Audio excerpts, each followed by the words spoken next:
If you have heard of Yosuga No Sora, you probably know it as that one laughably bad incest anime. And I don't blame you. Yosuga no Sora is a shitty incest anime that gives the MC an excuse to fuck all the girls. Or this is just a predictable anime with nothing interesting to it. Or just a couple of the many explanations I have heard from people regarding this anime. I won't deny that Yosuga no Sora isn't exactly a unique anime. It is based off the eroge visual novel. Yet, that isn't a negative for this anime to have. We are at a point in time where there are so many stories, real or fictional, being told and have been told that creating something entirely new is near impossible. What we should be looking for isn't predictability or how original something is, in this case, anime, but instead how well these anime effectively tell their stories and how they present it. I personally love this anime and do not think it is anywhere near as awful as people make it out to be. This isn't as much of a review as it is more so explaining why I love this anime and why I think it is good. The story follows Haruka and his twin sister Sora as they head back to their hometowns after losing their parents in an accident. As the anime is based off the visual novel, which has multiple endings depending on the route you take, the anime opts to adapt all the routes and has episodes dedicated to the main heroine of their respective route.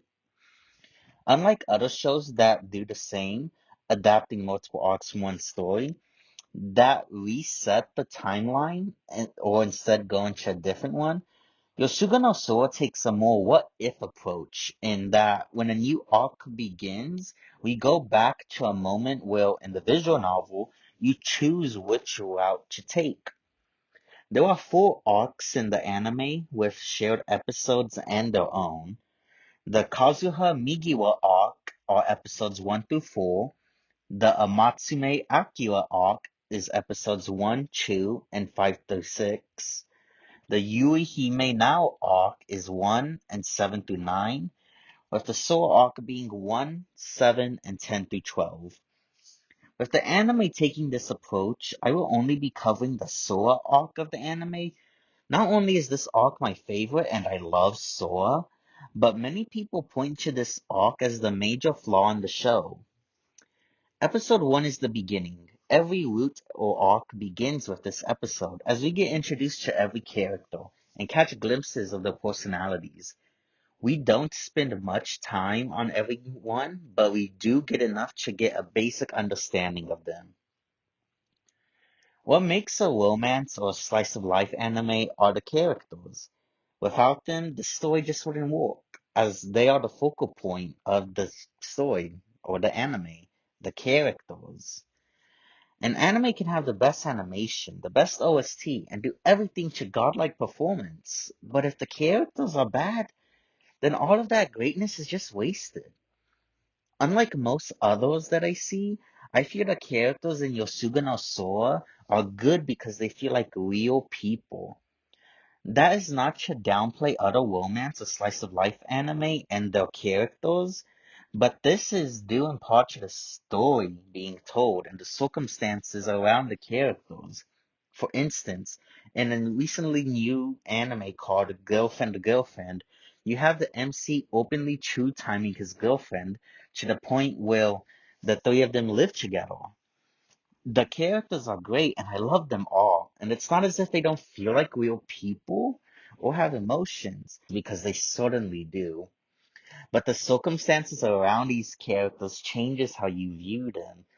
You won't see a normal high school boy cheating on his girlfriend and having the three of them live together. That just simply won't happen. But the circumstances around these characters changes how you view them. I'm taking this as looking from the outside in. And yes, that isn't really applicable to anime since it is fiction. When you look at these characters from a real life outlook, the characters in Yosuga no Sora feel like people you would meet in real life. The way they handle certain situations and deal with the emotions to try and solve the problems, to me, that is what makes them good characters. Because it is how they handle those problems that I can relate to. Because I have thought and done some of the same things these characters are doing. Haruka or Haru is your typical nice guy who tries to be fair to everyone and does his best to help everyone when they're in trouble. He does often put Sora, his twin sister, first, even before his own needs, as he feels he needs to as he tries to be a brother Sora can look up to, as well as a father figure for her to learn from. What makes Haru's character is his struggle, his struggle over his priorities and what he wants to do. After losing their parents, Haru had to take care of Sora. He didn't have time to worry about himself, but instead needed to be there for his sister. Once the siblings get back to the old hometown and Haru begins going back to school, he starts meeting old and making new friends who he wants to spend time with and falling back in love. Haru has been romantically attached to three of the four heroines since they were kids, and the anime uses this history to fuel the current romance in their respective arcs. In the case of the Sora arc, the anime twisted to where Haru begins dating now, like in her arc, but makes Haru's already rooted love for Sora come out, causing conflict for the three. Haru, like everyone, wants to love and be happy, and is always doing his best to achieve that, all while trying to fit into what people think he is and what they want him to be. Over the Sora arc, Haru's biggest problem that he continually questions is the morality of his feelings, as we are given indirect reminders how people view incest as wrong, with his classmates saying, "You're such a good brother," or a joke comes up that disturbs everyone. He knows to everyone his feelings are wrong, so he tries to be what they want him to be, a big brother. The way he deals with his problems is what makes him a good character, because the way he goes about finding answers are ways I have done myself. We see the conflict in him. He's going deep into his thoughts trying to find an answer, and we can see his troubled face while he's thinking. There are no monologues, no one to tell us what is troubling him. All we see is him as he struggles to see what is best and make the most of his choices. That troubled look manifests onto him as his friends notice and ask him what's wrong, only for him to play it off. It isn't as if no other anime has done this, but people misconstrue that this is how people act. Everyone is different. They act and deal with problems differently, and Haru is no different. Haru doesn't know if he's making the right choices. Haru knows he would be hurting people depending on what he does. And all of this uncertainty that has been building up causes him to make irrational decisions that only hurt him more. From the first interaction we see between Sora and Haru, we see she has little respect for her brother. She's bossy towards him, and as Haru later puts it, treats him like a slave. Yet, we do also see glimpses of her true feelings for her brother, such as her attachment to him and her clinginess towards him, which is shown throughout the episodes. Being shy and reserved around others and hiding behind Haru. What initially drew me to Sora was the tsundere aspect of her.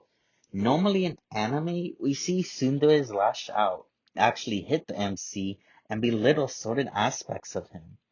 Sora, however, doesn't really do this, and only ever hit Haru by accident. The only real tsundere aspect of Sora is her cold attitude toward Haru while not really meaning it. While other tsunderes grow to like the MC after disliking them at first, Sora from the start loves Haru and acts cold towards him not only due to her feelings, but the understanding of them being wrong in the eyes of others. While Haru is more thoughtful in how he tries to solve his problems and thinks of what to do, Sora is more reactionary as she acts on impulse and her emotions without really thinking. Others will point to this as a reason she is a bad character, but that isn't true, Acting on impulse and emotions causes us to make decisions we otherwise wouldn't have, but is something we all have done. I have acted one way without meaning it for my own reasons. And although I always think about what I should and what I want to do, I have acted out solely based on my emotions. So isn't a 35-year-old woman who has lived and been fully grown. She's still growing. She's learning and developing still. Just like we all are, or even once did. For being twins, the arcs these two go through are nothing similar. Haru tries to grow more as himself, wanting Sora to be able to survive without him and be more independent. While he himself tries to live his own life, Sora on the other hand doesn't, and only wants Haru by her side and to be with him. To Sora, nothing else matters. She doesn't care. Not as long as she has her brother with her. Despite all this, they share the same feelings. They want each other to be happy. As we see in the other arc, Sora comes to terms and begins accepting others, and Haru begins being more free to himself. Haru and Sora are people. They both handle problems differently. People are flawed. We make mistakes. We don't always make the right decision. And like Haru and Sora, we only want to be happy. Bad characters can take you out of the immersion just as bad animation can. And while Yosuga no Sora doesn't have spectacular animation, I wouldn't call it bad. It's good enough to where you can watch without being thrown off or taken aback at certain times when the quality drops like other anime sometimes have. And that's what matters. Anime is, after all, animation, and depending on the quality, it can impact your experience of a show. If the quality is bad, it can take you out of the experience and prevent you from enjoying it. And that's what matters. The immersion. When I'm alone with only my thoughts, my mind can go off of the deep end. My imagination runs wild, leading me to think about a multitude of situations and even desires. My ideal life would be to live in the countryside, where everything is far from each other. My small but nice house is sitting in the middle of a grassy field, with nothing but nature as far as the eye can see. I'm able to see myself on my porch, sitting in a chair, as the wind blows through the day, cooling me off from the heat of the sun.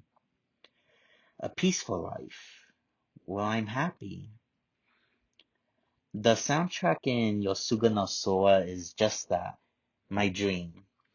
I listen to the soundtrack and I'm able to visualize in my mind myself living my ideal life. I love solitude, a quiet life where I can do what I enjoy with no worries and just live peacefully.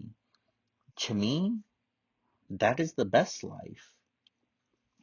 This OST is what takes Yosuga no Sora above other anime for me, and what makes it special. The music is able to tell a story. There are no words, no vocals, only the instrument playing. Yet the story it's able to tell is beyond just a basic narrative. It tells you your story. It makes you feel and imagine. It brings up memories of sad moments in your life. Yet also brings moments of joy. Times where you laughed and loved. When life was simpler.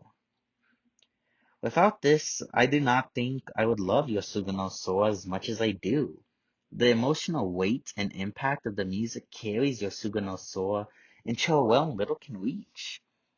It is with the music that scenes and specific moments are made, that they have the impact that they do. Without it, well, I just don't know.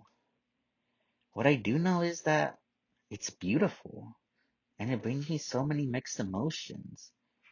Emotions of sadness, love, and most importantly, hope. Hope that one day I can be at peace and be happy.